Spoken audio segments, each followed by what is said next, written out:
اعوذ باللہ من الشیطان الرجیم بسم اللہ الرحمن الرحیم بل ادارک علمهم فی الآخرہ بل هم فی شک منها بل هم منها عمون۔ سورۃ الفرقان میں دعویٰ کیا تھا کہ برکت دینے والا صرف اللہ ہے، اس پر وہاں زیادہ عقلی دلائل بیان کیے۔ اس کے بعد آ گئی سورۃ الشعراء۔ سورۃ الشعراء میں برکت دینے والا صرف اللہ ہے، اس پر نقلی دلائل پیش کیے ساتھ۔ اس کے بعد آ گئی سورۃ النمل۔ سورۃ النمل میں اس دعوے کی دو وجوہات بیان کی، علتیں بیان کی کہ سب کچھ جاننے والا صرف اللہ ہے اور سب کچھ کرنے والا صرف اللہ ہے، تو برکتیں دینے والا بھی صرف اللہ ہے۔ برکت دینے والا صرف اللہ ہی کو سمجھ کر غائبانہ پکار اور عبادت اسی ہی کی کرو۔ اب یہ جو دعوے تھے سورۃ النمل کے دو، سب کچھ جاننے والا صرف اللہ، اس پر بھی دو قصے بیان کیے۔ حضرت موسیٰ علیہ السلام کو یہ پتہ نہیں تھا کہ سانپ مجھے نقصان نہیں دے سکے گا، اور حضرت سلیمان علیہ السلام اتنے جلیل القدر پیغمبر اور بادشاہ، حدود کا پتہ نہیں ہے حدود کہاں گیا۔ اس کے بعد دوسرا جو دعویٰ تھا کہ سب کچھ کرنے والا صرف اللہ ہے، اس پر بھی دو قصے بیان کیے۔ حضرت صالح علیہ السلام نے یہی مسئلہ بیان کیا تھا، سب کچھ کرنے والا صرف اللہ ہی کو سمجھ کر عبادت اسی ہی کی کرو۔ جنہوں نے یہ مسئلہ مان لیا اللہ نے ان کو بچا لیا، جنہوں نے نہ مانا ان کو اللہ نے تباہ کر دیا۔ دوسرا قصہ بیان کیا تھا حضرت لوط علیہ السلام کا۔ حضرت لوط علیہ السلام نے بھی یہی مسئلہ بیان کیا کہ برکت دینے والا اللہ ہی کو سمجھ کر عبادت صرف اسی ہی کی کرو، اور یہ جو گندے کام کر رہے ہو یہ گندے کام بھی چھوڑ دو۔ جنہوں نے مانا وہ بچ گئے، نہ مانا اللہ نے تباہ و برباد کر دیا۔ فرمایا الحمدللہ، منکرین اور کفار کو تباہ کرنے والی تعریفیں اور ماننے والے مومنین کو بچانے والی تعریفیں صرف اللہ ہی کے لیے ہیں۔ اس کے بعد 5 عقلی دلائل بیان کیے تھے، امن خلق السماوات والارض، اور میں نے ان 15 عقلی دلیلوں میں آپ کو جزیں چھوٹی چھوٹی بنا کر 15 نمبر لکھوائے تھے، اور الہ کا معنی ہم نے حل کیا تھا۔ اور اس کے بعد قل لا یعلم من فی السماوات والارض الغیب الا اللہ، یہ آیت متفرع ہو رہی ہے، فٹ ہو رہی ہے پہلے دو قصوں پر کہ حضرت موسیٰ علیہ السلام بھی عالم الغیب نہ تھے، حضرت سلیمان علیہ السلام بھی عالم الغیب نہ تھے۔ آسمان و زمین کی مخلوق غیب نہیں جانتی، غیب جاننے والا صرف اللہ ہے۔ اور لوگ جن کو عالم الغیب سمجھ کر بلا رہے ہیں، وما یشعرون ایان یبعثون، ان کو تو اپنے متعلق پتہ بھی نہیں ہے کہ ہمیں زندہ کر کے قبروں سے کب اٹھایا جائے گا۔ موت کے بعد جس کو اپنی ذات کا پتہ نہیں ہے، ساری کائنات کا پتہ کیسے ہوگا؟ اتنے تک میں نے آپ کو سارے سبق کا خلاصہ عرض کر دیا۔ اب بل ادارک علمهم فی الآخرہ، یہ زجر ہے۔ اصطلاحات میں آپ سن چکے، زجر ڈانٹ کو کہتے ہیں، اللہ ڈانٹ رہا ہے ان کو۔ بلکہ ادارک علمهم، 3 باتیں آئیں گی لیکن وہ میں ترجمے کے بعد عرض کروں گا، پہلے ترجمہ عرض کر لوں۔ بلکہ ادارک علمهم، ختم ہو چکا ہے ان کا علم، فی الآخرہ، آخرت کے متعلق، آخرت کے متعلق ان کا علم ختم ہو چکا ہے، ان کو پتہ ہی نہیں ہے قیامت کے متعلق کچھ۔ بل ہم فی شک منہا، بلکہ وہ بیچ شک کے ہیں اس آخرت کے متعلق۔ پہلے عبارت کا خلاصہ یا پہلے آیت کے حصے کا خلاصہ، ان کو قیامت کے علم کا پتہ ہی نہیں، قیامت کے بارے میں کچھ جانتے ہی نہیں۔ آگے ترقی کر کے فرمایا نہیں شک میں پڑے ہوئے ہیں، پتہ نہیں آتی ہے نہیں آتی۔ آگے ترقی، بل ہم منہا عمون، بلکہ وہ قیامت سے عمون، اندھے ہو رہے ہیں۔ اب یا تو ادارہ کا معنی نفی والا ہے، نہ والا معنی، ادارک علمہم فی الآخرہ، ختم ہو چکا ہے ان کا علم آخرت کے متعلق، قیامت کب قائم ہوگی یہ بات تو بات کی بات ہے، ان کو تو قیامت اور آخرت کے بارے میں کچھ پتہ ہی نہیں۔ اور یا مانا ہوگا اس بات والا، ادارک علمہم فی الآخرہ، انتہا کو پہنچ چکا ہے ان کا علم آخرت میں، اچھا ان کو آخرت میں بہت پتہ ہے، آخرت کے بارے میں بہت کچھ جانتے ہیں۔ یہ استہزاء ہے، تحقق میں اللہ ان سے مذاق کر رہا ہے۔ ایک آدمی کو کسی چیز کا پتہ نہ ہو، ہم کہتے ہیں تجھے بڑا پتہ ہے بھائی، ہاں تو بڑا جانتا ہے بھائی، یہ مذاق ہے۔ اب جو تین باتیں میں نے عرض کرنی ہیں، قیامت کے متعلق کچھ پتہ نہ ہونا، آخرت کے بارے میں کچھ پتہ نہ ہونا، ذہن خالی ہونا، یہ کبھی بات ہے، بری بات ہے بندے کو آخرت کا پتہ نہ ہو۔ اور پھر بل ہم فی شک منہا، اس کے بارے میں شک کرنا یہ تو اقبح ہے، اس سے زیادہ بری بات ہے۔ ایک پتہ نہیں ہے، دوسری پتہ نہیں آتی ہے، نہیں آتی یار ایسے پیغمبر کہہ رہا ہے دوبارہ زندہ ہوں گے نہیں ہوں گے، پتہ نہیں آتی ہے کہ اور بل ہم منہا عمون، یہ اس سے زیادہ ترقی ہے، ان پر مہر جباریت لگ چکی ہے۔ عرض کیے تھے 4 درجے، پہلا درجہ ہوتا ہے شک، جب بندہ حق کے معاملے میں شک کرے تو زلال گمراہ ہو جاتا ہے۔ زلال کے بعد جدال تیسرا درجہ ہے، جب بندہ جھگڑا شروع کر دے حق والوں کے ساتھ۔ نمبر 4 مہر جباریت، اللہ پھر ہدایت والی صلاحیت اس سے چھین لیتا ہے، حق سن نہیں سکتا، حق دیکھ نہیں سکتا، حق کہہ نہیں سکتا، ان پر مہر جباریت لگ چکی ہے، یہ اندھے بنے ہوئے ہیں۔ وَقَالَ الَّذِينَ كَفَرُوا، اب یہاں سے سورت کا دوسرا حصہ شروع ہو رہا ہے۔ سورت کے دوسرے حصے میں شکوے آئیں گے، ڈرامے آئیں گے، آپ صلی اللہ علیہ وسلم کے لیے تسلیاں آئیں گی، یہ میں ساتھ ساتھ باتیں عرض کروں گا، یہ حصہ بڑا آسان ہے، مشکل نہیں ہے۔ وَقَالَ الَّذِينَ كَفَرُوا، اور کہا ان لوگوں نے جنہوں نے کفر کیا تھا، کافر کہنے لگے، اَإِذَا كُنَّا تُرَابًا، کیا جس وقت ہو جائیں گے ہم مٹی، ہم مرنے کے بعد مٹی ہو جائیں گے، وَآبَاؤُنَا، اور ہمارے باپ دادا، اِنَّا لَمُخْرَجُونَ، کیا یقیناً ہم البتہ نکالے ہوئے ہوں گے۔ مرنے کے بعد ہم مٹی ہو جائیں گے، باپ دادا مٹی ہو چکے ہیں مرنے کے بعد، تو ہمیں پھر دوبارہ زندہ کر کے قبروں سے نکالا جائے گا، ہم نہیں مانتے۔ لَقَدْ وَعِدْنَا هَذَا نَحْنُ، البتہ تاکہ وعدہ دیے گئے تھے ہم یہ وعدہ دیے گئے تھے، آج تک تو یہ وعدہ پورا نہیں ہوا، کوئی تو مرنے کے بعد زندہ نہیں ہوا۔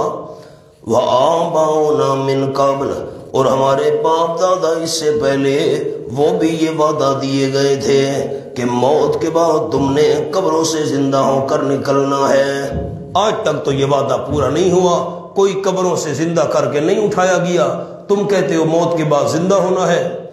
ان ھذا، اس سے تو یہ معلوم ہوتا ہے نہیں یہ بات، الا اساطیر الاولین، مگر جھوٹی کہانیاں ہیں پہلے لوگوں کی۔ اساطیر اسطورہ کی جمع ہے، جھوٹی کہانیاں، کوئی زندگی نہیں ہے، موت کے بعد مٹی ہو جائیں گے، دوبارہ زندہ نہیں ہوں گے۔ قل، فرما دیجئے میرے محبوب صلی اللہ علیہ وسلم، یہ تخویف دنیاوی ہے، دنیا کا ڈراوا۔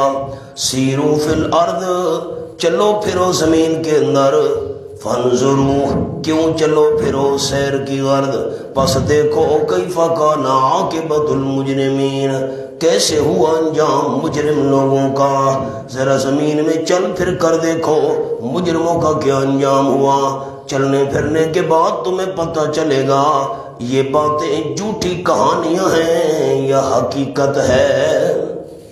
18واں پارہ کھولیے، سورت کا نام ہے المومنون، آیت کا نمبر ہے 82۔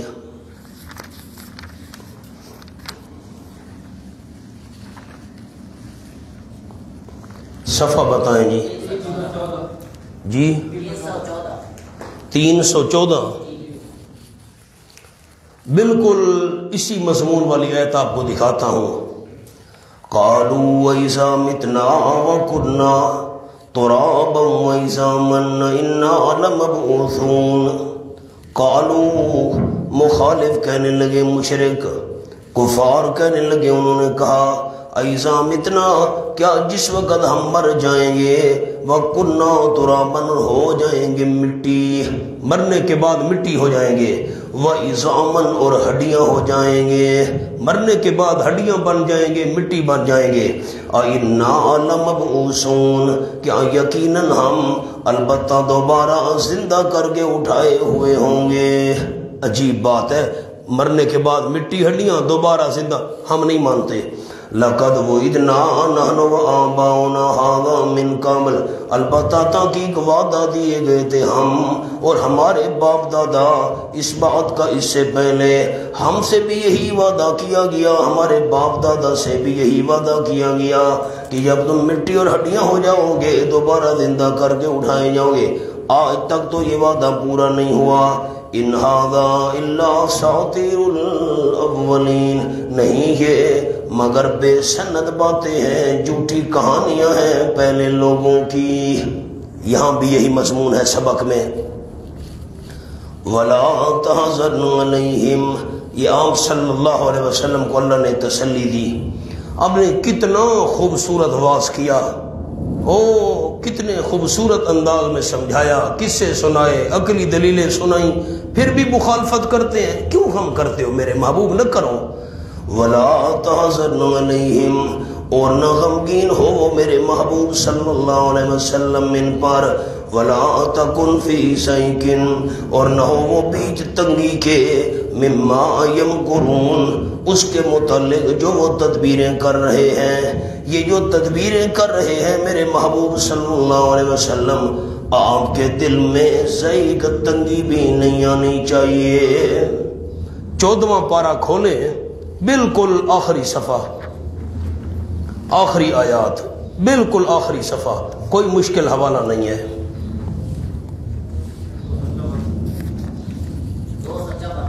254 بالکل آخری آیتیں۔ وَاصْبِرْ وَمَا صَبْرُكَ إِلَّا بِاللَّهِ وَاصْبِرْ وَمَا صَبْرُكَ إِلَّا بِاللَّهِ اور صبر سے کام لیجیے میرے محبوب صلی اللہ علیہ وسلم۔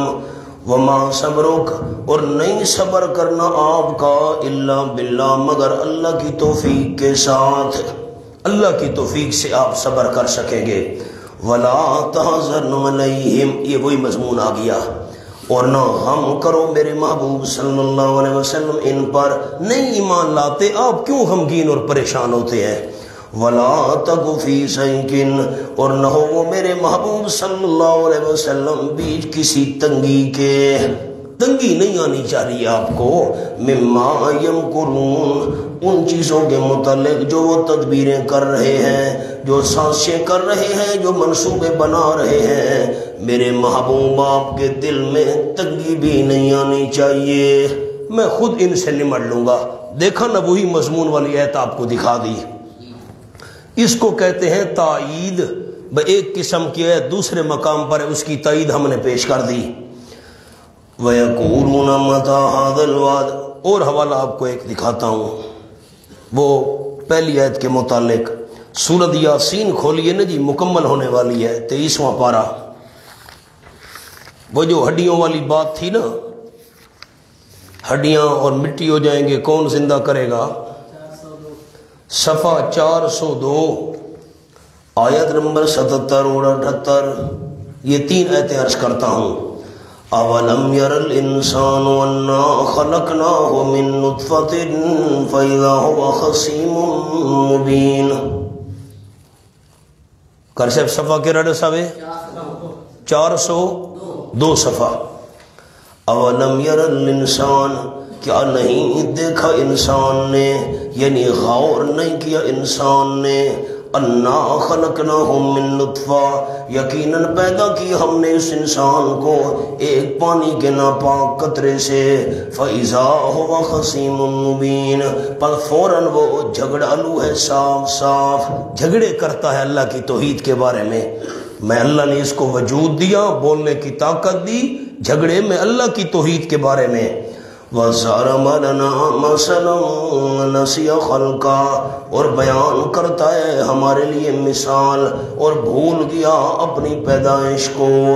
ہمارے لیے مثالیں بیان کرتا ہے، اپنی پیدائش کو بھول گیا، دیکھتا نہیں. کیسے؟ قال کہتا ہے انسان، من یحیی العظام وہی رمیم، کون زندہ کرے گا ہڈیوں کو حالانکہ وہ بوسیدہ ہو چکی ہوں گی. میری طرف دیکھیے سارے احباب، ایک آپ صلی اللہ علیہ وسلم کا دشمن سامنے آیا اور وہ قبرستان کی کسی پرانی قبر سے ایک مردے کی ہڈی اٹھا کر لایا تھا. آپ کے سامنے آیا، ہڈی ہاتھ میں تھی، ایسے ایسے کیا نا تو وہ چورا چور ہو کر نیچے گرنے لگی. پرانی ہڈی تھی کسی مردے کی.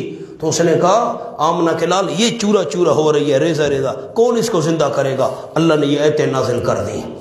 قال من یحیی العظام وہی رمیم، کون زندہ کرے گا ہڈیوں کو حالانکہ وہ رمیم بوسیدہ ہو چکی ہوں گی. قل فرما دیجئے میرے حبیب صلی اللہ علیہ وسلم، یحییھا زندہ کرے گا ان ہڈیوں کو الذی، وہ اللہ، انشاء اول مرہ، جس نے ان کو پہلی بار پیدا کیا تھا. وَهُوَ بِكُلِّ خَلْقٍ عَلِيمٌ، اور وہ اللہ کریم ہر ایک مخلوق کے ساتھ علم رکھنے والا ہے، ہر ایک پیدائش کے ساتھ علم رکھنے والا ہے. اس کو پتہ ہے ابتدا کیسی ہے، دوبارہ کیسے لوٹانا اور زندہ کرنا ہے. پیدائش کا علم رکھنے والا بھی اللہ کریم ہے. الذی جعل لکم من الشجر الاخضر نارا، وہ اللہ جس نے بنایا تمہارے فائدے کے لیے سبز درخت میں سے آگ کو. 3 درخت تھے، عرب والے سفر کرتے تھے نا، تو اگر آگ کی ضرورت پڑتی، بے کھانا پکانا ہے مثال کے طور پر، تو اس لکڑی کو رگڑتے تھے، اس میں سے آگ نکل آتی تھی. بانس، عفار، مرخ، میں وہاں عرض کروں گا. تو اللہ نے فرمایا دیکھو، جو اللہ سبز درخت میں سے آگ پیدا کر سکتا ہے، وہ اللہ قیامت کے دن ان بوسیدہ ہڈیوں کو بھی زندہ کر سکتا ہے. آؤ مولانا سبق پر. وَيَقُولُونَ مَتَىٰ هَٰذَا الْوَعْدُ، شکوہ آ گیا، اللہ ان کی شکایت کر رہا ہے اور کہہ رہے ہیں کب ہوگا یہ وعدہ. ان کنتم صادقین، اگر تم سچے ہو. تم جو کہتے ہو عذاب آئے گا، مر جاؤ گے، دوبارہ زندہ ہوو گے، ہڈیاں بن جاؤ گے، مٹی، کب ہوگا وعدہ؟ کوئی وقت تو بتاؤ. قل فرما دیجئے میرے حبیب صلی اللہ علیہ وسلم، عسا امید ہے، یعنی یقین ہے، ان یکون رادف لکم، یہ کہ پیچھے لگ چکا ہے تمہارے. رادف لکم، لام زیادہ ہے، رادفکم، پیچھے لگ چکا ہے تمہارے. بعض الذی تستعجلون، کچھ وہ جس کو تم جلدی مانگ رہے ہو، جو عذاب تم جلدی مانگ رہے ہو، یقین ہے کہ کچھ حصہ تمہارے پیچھے لگ چکا ہے. میرے طرف دیکھیں، یہ مکی صورت ہے، سورۃ النمل. جب آپ صلی اللہ علیہ وسلم نے ہجرت کی، ہجرت کے دوسرے سال غزوہ بدر ہوا، 70 کافر مارے گئے اور 70 پکڑے گئے. جو عذاب تم مانگتے ہو نا، کچھ حصہ تمہارے پیچھے لگ چکا ہے. بس تھوڑا عرصہ گزرا، بدر کا غزوہ پیش آیا جس میں ان پر اللہ کا عذاب آیا، 70 بے دردی سے مارے گئے، ذلیل و خوار ہو کر 70 کافر پکڑے گئے. کچھ حصہ تمہارے پیچھے لگ چکا ہے، بدر میں اس کا ظہور ہوا. وَإِنَّ رَبَّكَ لَذُو فَضْلٍ عَلَى النَّاسِ، نہیں، ہم تو عذاب جلدی مانگتے ہیں، دیر کیوں ہو رہی ہے؟ فرمایا دیر کی وجہ سنو، وجہ تاخیر. وَإِنَّ رَبَّكَ لَذُو فَضْلٍ عَلَى النَّاسِ، ابھی تک غزوہ بدر نہیں ہوا، حوصلہ کرو، میں اللہ کے علم میں ہے. عذاب کیوں واقع نہیں ہو رہا جلدی؟ دیر اس لیے ہو رہی ہے، اللہ کی کرم نوازی ہے. اور یقیناً تیرا پروردگار لذو فضل علی الناس، البتہ فضل والا ہے لوگوں پر. اس لیے اللہ تاخیر کرتے عذاب میں، توبہ کر لیں. وَلَٰكِنَّ أَكْثَرَهُمْ لَا يَشْكُرُونَ، لیکن اکثر ان کے شکر نہیں کرتے، قدر نہیں کرتے. میری طرف آپ دیکھیں، میں جملہ عرض کروں دوستوں کے سامنے، مخالف عذاب جلدی مانگ رہے ہیں، اللہ کہتے ہیں میں عذاب جلدی نہیں دیتا۔ کیوں جلدی عذاب نہیں دیتا؟ میں بڑے فضل والا ہوں، ہو سکتا ہے عذاب میں دیر ہو اور تم توبہ کر لو، لیکن اکثرہم لا یشکرون، اکثر قدر نہیں کرتے، شکر نہیں کرتے۔ عذاب میں دیر ہو رہی ہے، جملہ خیال سے سنیے گا، عذاب میں دیر ہو رہی ہے، وجہ کیا تھی؟ توبہ کر لیں، لیکن یہ سمجھتے ہیں آئے گا نہیں۔ یہ عذاب دیر کے آنے کی وجہ سے سمجھتے ہیں عذاب نے آنا نہیں، حالانکہ میں اللہ عذاب میں کیوں دیر کر رہا ہوں؟ تاکہ توبہ کر لیں۔ وَإِنَّ رَبَّكَ لَيَعْلَمُ مَا تُكِنُّ صُدُورُهُمْ وَمَا يُعْلِنُونَ۔ یہ دلیل عقلی آ گئی، ہر صاحب عقل جس کے ذریعے دعوے کو مان سکتا ہے۔ سورت کے اندر دو دعوے تھے، پہلا دعویٰ تھا سب کچھ جاننے والا اللہ ہے، حضرت موسیٰ علیہ السلام کا قصہ، سلیمان علیہ السلام کا قصہ۔ اس آیت کا تعلق اس پہلے دعوے سے ہے کہ سب کچھ جاننے والا صرف اللہ ہے۔ وَإِنَّ رَبَّكَ لَيَعْلَمُ، اور یقیناً تیرا پروردگار البتہ جانتا ہے، مَا تُكِنُّ صُدُورُهُمْ، جو چھپاتے ہیں ان کے سینے جو کچھ چھپا رہے ہیں، دل کے خیالات بھی جانتا ہے، وَمَا يُعْلِنُونَ، اور جو وہ ظاہر کر رہے ہیں اس کو بھی اللہ جانتا ہے۔ جانتا سب کچھ ہے، اپنے علم کے مطابق سزا دے گا، یوں نہیں ہے کہ تم چھپے ہوئے ہو اللہ سے۔ اچھا، اب بڑی عجیب بات ہے، میرے طرف ساتھی دیکھیں، میں جملہ پہلے سنا دوں۔ ان کے سینوں میں جو کچھ ہے میں اللہ جانتا ہوں، اور جو ظاہر کرتے ہیں، زبان کے ساتھ ظاہر کرتے ہیں کوئی بات، ہاتھوں سے کوئی کام کرتے ہیں، پاؤں سے، میں مثال دے رہا ہوں۔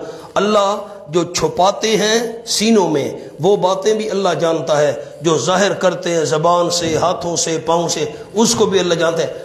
اللہ صرف ان کے دل کے اور جسم کے ظاہر ہونے والے اعمال جانتے ہیں؟ نہیں، اللہ کے آگے تو کوئی چیز غیب نہیں ہے، یہ ترقی ہے۔ ان کے اعمال کی کیا تخصیص ہے؟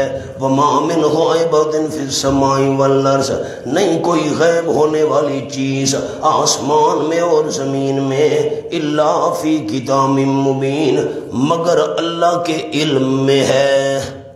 کتاب مبین سے مراد اللہ کا علم۔ دیکھیں نا، میری طرف دیکھیں، میں جملہ پہلے عرض کر دوں، کوئی آسمان و زمین میں غیب ہونے والی چیز ایسی نہیں ہے، الا فی کتاب مبین، مگر کتاب میں ہے، ایسی کتاب جو کھلم کھلا ہے، واضح ہے۔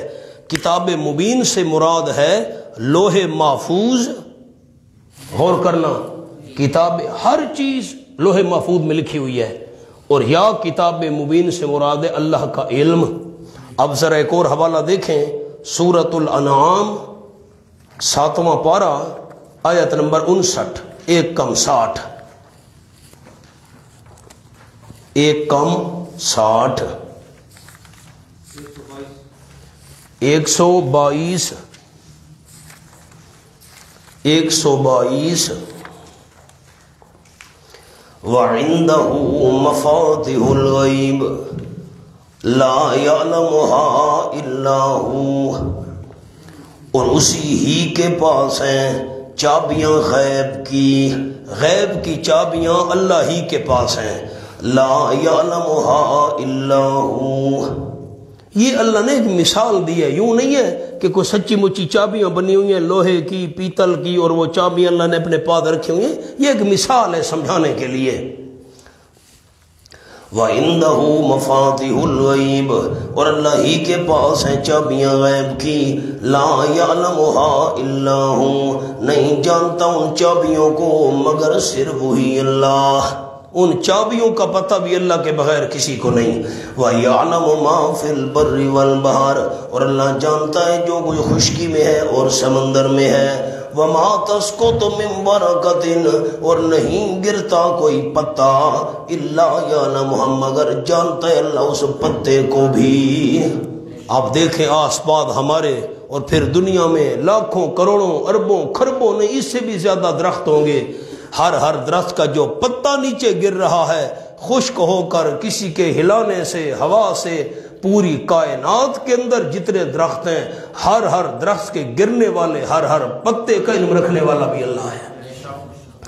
وَلَا حَبَّةٍ فِي ظُلُمَاتِ الْأَرْضِ، اور نہیں کوئی دانہ زمین کے اندھیروں میں، حبہ دانہ، چاول کا دانہ، گندم کا دانہ، کوئی وَلَا حَبَّةٍ فِي ظُلُمَاتِ الْأَرْضِ، اور نہ کوئی دانہ زمین کے اندھیروں میں، وَلَا رَطْبٍ، اور نہ کوئی تر چیز، وَلَا يَابِسٍ، نہ کوئی خشک چیز، کوئی دانہ ہو، تر چیز ہو، خشک ہو، إِلَّا فِي كِتَابٍ مُبِينٍ، مگر وہ اللہ کے علم میں ہے، لوح محفوظ میں ہے۔ اس سے مراد لوح محفوظ ہے یا علم الہی ہے؟ شاہ ولی اللہ رحمۃ اللہ فرماتے ہیں علم الہی اور لوح محفوظ ایک چیز ہے۔ خلاصہ کیا نکلا؟ میری طرف دیکھ کر ایک جملہ سارے احباب سن لیں، ہر ایک چیز کا علم رکھنے والا اللہ ہے، اس کے آگے کوئی چیز غیب نہیں۔ سبق ان ھذا القرآن یقص علی بنی اسرائیل، یہ ترغیب الی القرآن ہے، قرآن کی طرف شوق دلایا جا رہا ہے۔ جملہ معترضہ ہے صداقت نبی صلی اللہ علیہ وسلم کے لیے، آپ کی سچائی ثابت کرنے کے لیے ایک علیحدہ کلام ہے۔ یقیناً یہ قرآن پاک یقص علی بنی اسرائیل، یہ آپ صلی اللہ علیہ وسلم کی صداقت کے لیے کلام لائی گئی ہے۔ یقیناً یہ قرآن پاک بیان کرتا ہے یقص بنی اسرائیل پر اکثر الذی ہم فیہ یختلفون، اکثر وہ مسائل کہ جن میں وہ اختلاف کر رہے ہیں، جن میں اختلاف کر رہے ہیں قرآن پاک بیان کرتا ہے۔ اب آپس میں ان کا اختلاف ہے، میری طرف دیکھیں، اب میں بڑے محتاط لفظ بولوں گا احباب، خیال۔ عیسائی کہہ رہے ہیں عیسیٰ علیہ السلام اللہ کا بیٹا ہے، معاذ اللہ، نقل کفر نباشد۔ حضرت عیسیٰ علیہ السلام کے متعلق یہودی گندی زبان استعمال کر رہے ہیں، اس کا والد نہیں ہے، یہ بغیر والد کے ہے، معاذ اللہ اس کا نسب ٹھیک نہیں ہے۔ تم اس کو پیغمبر کہتے ہو، ہم معاذ اللہ اس کا نسب بھی درست نہیں مانتے، یہودی بکواس کرنے لگے۔ تو یہ جو افراط و تفریط ہے نا، یہ جو آپس میں اختلاف کر رہے ہیں، قرآن پاک ان کے اختلافات کا صحیح فیصلہ کر رہا ہے۔ یہ ان کے اختلافات کا صحیح فیصلہ کرنا یہ دلیل ہے کہ آمنہ کے لال سچے پیغمبر ہیں، آپ پر کتاب نازل ہو رہی ہے۔ وَإِنَّهُ لَهُدًى وَرَحْمَةٌ لِّلْمُؤْمِنِينَ، اور یقیناً وہ قرآن پاک لَهُدًى، البتہ خاص ہدایت ہے۔ جو بندہ اطاعت کرے گا خاص ہدایت ہے، رہنمائی کرے گا قرآن۔ وَرَحْمَةٌ، اور قرآن پاک خاص رحمت ہے عمل کرنے کے لحاظ سے۔ جو بندہ عمل کرے گا نتیجہ یہ نکلے گا اللہ رحمت سے مالا مال کر دے گا۔ قرآن پاک خاص ہدایت ہے اور خاص رحمت ہے، لیکن فائدہ کن کو ہوگا؟ للمؤمنین، ایمانداروں کے لیے۔ عرض کیا تھا شاگرد دو قسم ہوتے ہیں، محرومین خالی آئے خالی گئے، اور مستفیدین فائدہ اٹھانے والے۔ قرآن خاص ہدایت ہے، علم حاصل کرنا ہو رہنمائی قرآن کرے گا۔ یہ نیکی کیسے کرنی ہے، نیکیوں کی رہنمائی قرآن کرے گا، اور جب بندہ عمل کرے گا رہنمائی حاصل کرے گا، عمل کرنے والے کو اللہ رحمت سے مالا مال کر دے گا، لیکن فائدہ ان کو ہوگا للمومنین۔ ان ربک یقضی بینہم بحکمہ، یقیناً تیرا پروردگار فیصلہ کرے گا ان کے درمیان، بحکمہ، اپنے حکم کے ساتھ۔ اللہ قیامت میں فیصلہ کرے گا۔ میری طرف دیکھیں، اللہ نے تو فیصلہ دنیا میں کر دیا ہے کہ مومن کامیاب ہیں کافر ناکام ہیں، فیصلہ تو دنیا میں ہو چکا، قیامت میں کیا فیصلہ ہوگا؟ میری طرف دیکھیں، یہ دو انگلیاں ہیں میری، ایک فیصلہ احباب ہوتا ہے علمی، علم کے لحاظ سے اللہ نے دنیا میں فیصلہ کر دیا مومن کامیاب ہیں کافر ناکام ہیں، لیکن پریکٹیکل عملی فیصلہ قیامت میں اللہ کر کے دکھائے گا، مومن جنت جا رہے ہوں گے اور مشرکین جہنم جا رہے ہوں گے۔ تو فیصلے سے مراد قیامت میں جو فیصلہ ہوگا وہ پریکٹیکل ہوگا، عملی فیصلہ ہوگا۔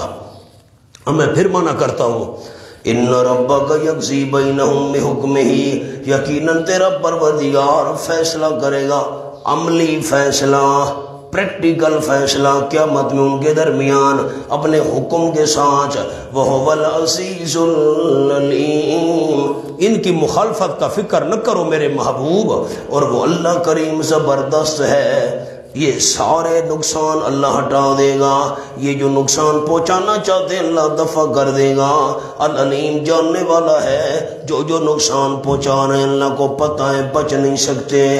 فَتَوَكَّلْ عَلَى اللَّهِ، پھر تسلی آ گئی آپ صلی اللہ علیہ وسلم کے لیے، اور مشرکین کے لیے زجر بھی ہے، اللہ ان کو ڈانٹ رہا ہے۔ فَتَوَكَّلْ عَلَى اللَّهِ، پس بھروسہ رکھیے میرے محبوب صلی اللہ علیہ وسلم اللہ پر۔ کیوں اللہ پر بھروسہ رکھیے؟ وجہ اس کی علت اور وجہ، یہ جو تسلی دی اللہ پر بھروسہ رکھو اس کی وجہ، اِنَّكَ عَلَى الْحَقِّ الْمُبِينِ، یقین آپ صلی اللہ علیہ وسلم حق پر ہیں۔ کون سا حق؟ المبین، جو واضح ہے۔ جب آپ حق پر ہیں، مشکلات آئیں تو آپ حوصلہ رکھیں میرے پیغمبر، اور بھروسہ اللہ پر رکھیں۔ ایک تسلی تو یہ ہو گئی اللہ پر بھروسہ رکھو، کیوں؟ آپ حق پر ہیں۔ دوسری تسلی، اِنَّكَ لَا تُسْمِعُ الْمَوْتَىٰ، یقیناً آپ صلی اللہ علیہ وسلم نہیں سنا سکتے مردوں کو، وَلَا تُسْمِعُ الصُّمَّ الدُّعَاءَ، اور نہیں سنا سکتے آپ صلی اللہ علیہ وسلم بہروں کو الدعا، بلانا، آپ بہروں کو پکارے، بہروں کو بھی نہیں سنا سکتے۔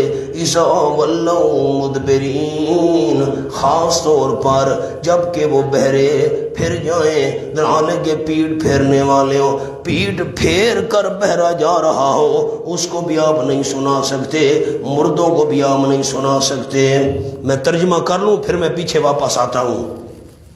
وَمَا أَنْتَ بِهَادِ الْعُمْيِ، اور نہیں آپ صلی اللہ علیہ وسلم راہ دکھانے والے اندھوں کو، عَنْ ضَلَالَتِهِمْ، بوجہ ان کے بھٹک جانے کے، ان کے گمراہ ہونے کی وجہ سے، راستے سے بھٹک جانے کی وجہ سے اندھے کو بھی رہنمائی نہیں دے سکتے۔ اِن تُسْمِعُ إِلَّا مَن يُؤْمِنُ بِآيَاتِنَا، نہیں آپ صلی اللہ علیہ وسلم سناتے مگر صرف اس بندے کو، یؤمنو، جو یقین رکھتا ہو، بِآيَاتِنَا، ہماری آیات کے ساتھ۔ آپ صرف اس کو سنا سکتے ہیں جو ہماری آیات کے ساتھ یقین رکھتا ہو۔ پھر فَهُمْ مُسْلِمُونَ، پھر وہ فرما بردار ہونے والے ہوں، حکم بردار ہونے والے ہوں عمل میں، جو آیتوں کو بھی مانتا ہو، فرما بردار ہو، وہ آپ کی بات سنے گا، اس کو آپ سنا سکیں گے۔ اب میری طرف دیکھیں، نیچے نہیں دیکھنا۔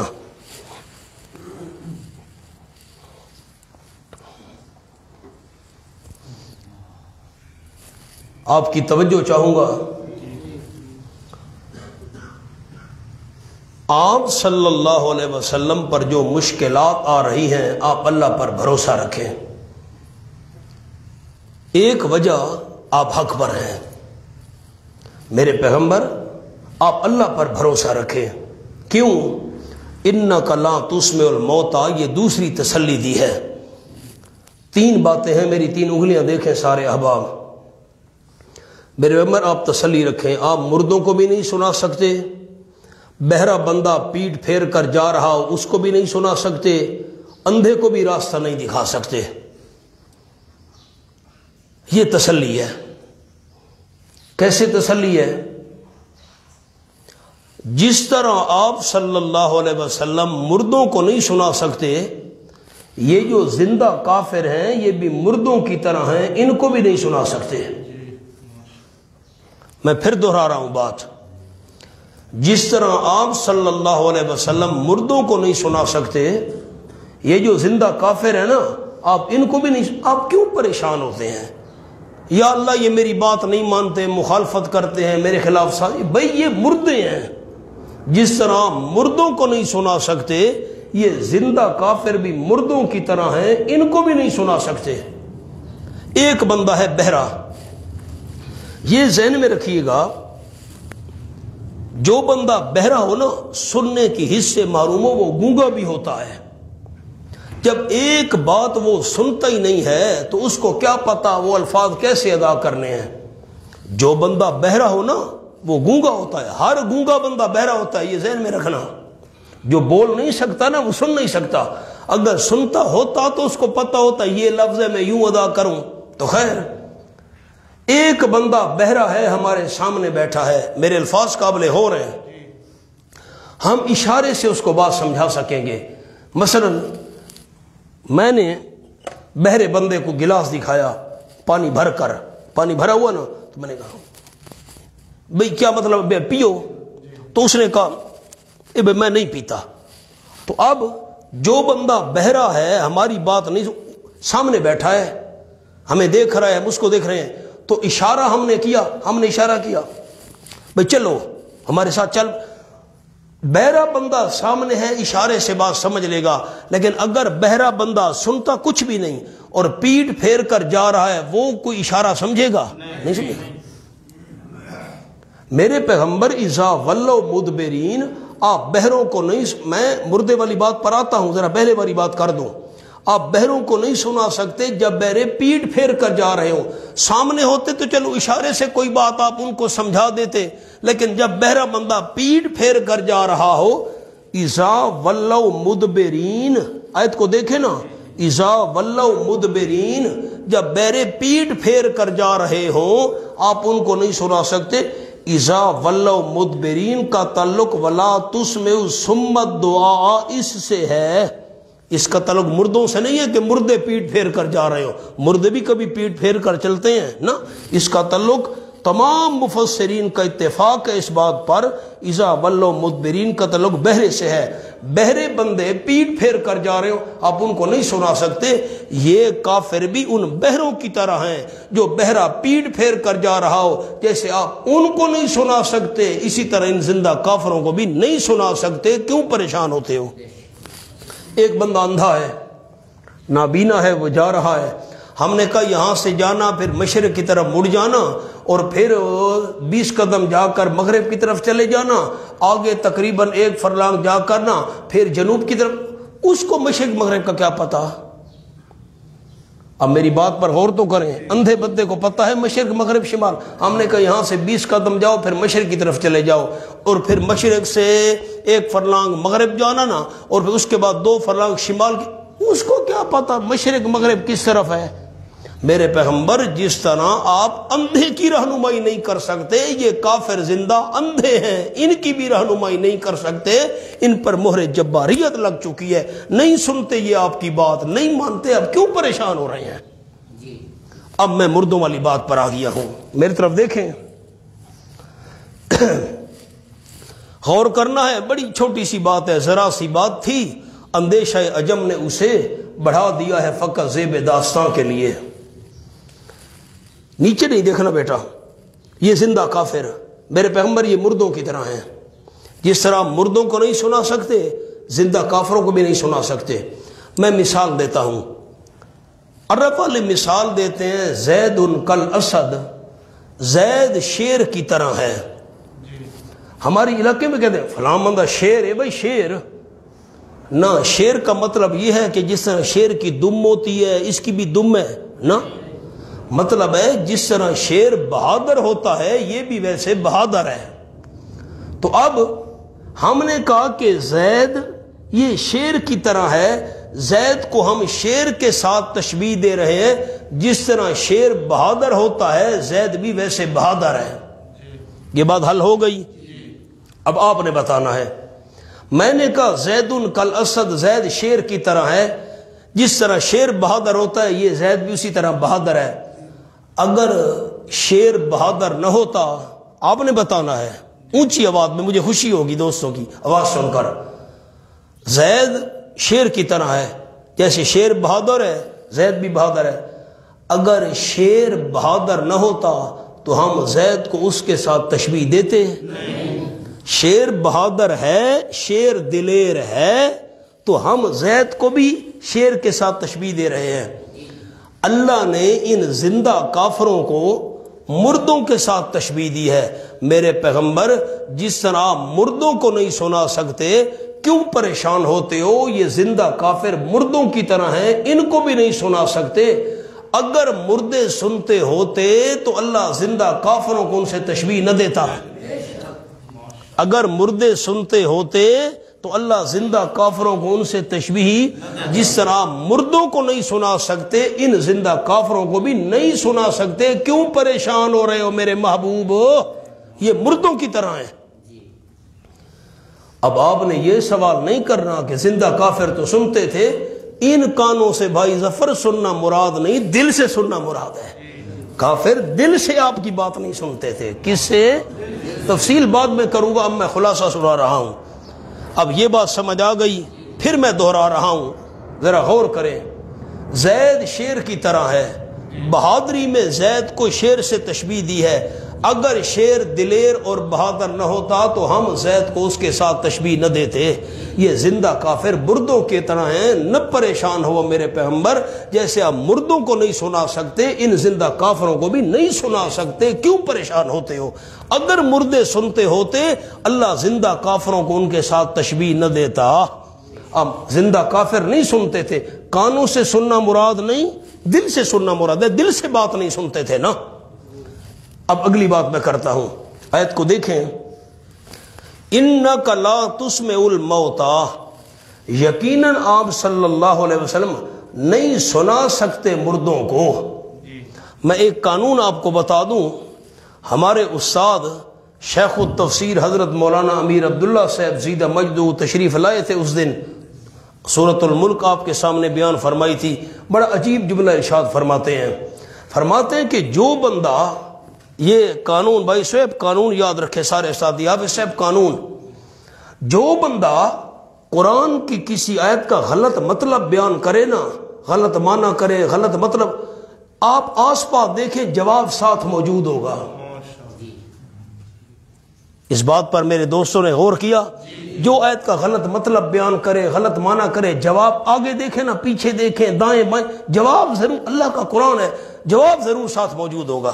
اب اِنَّكَ لَا تُسْمِعُ الْمَوْتَى آیت کو دیکھیے، آپ مردوں کو نہیں سنا سکتے۔ لوگوں نے کہا، اللہ نے فرمایا نا آپ صلی اللہ علیہ وسلم مردوں کو سنا نہیں سکتے، ویسے وہ سنتے تو ہیں۔ سنانے کی نفی کی ہے نا، آپ سنا نہیں سکتے، سنتے تو ہیں۔ جواب ساتھ پڑا ہے، وَلَا تُسْمِعُ الصُّمَّ، میرے پیغمبر آپ بہرے کو سنا نہیں سکتے، بہرا سنتا تو ہے۔ سنتا ہے؟ نہیں بات سمجھ آئی میری؟ اللہ نے فرمایا سنا نہیں سکتے نا مردوں کو، لوگوں نے کہا سنتے ہیں۔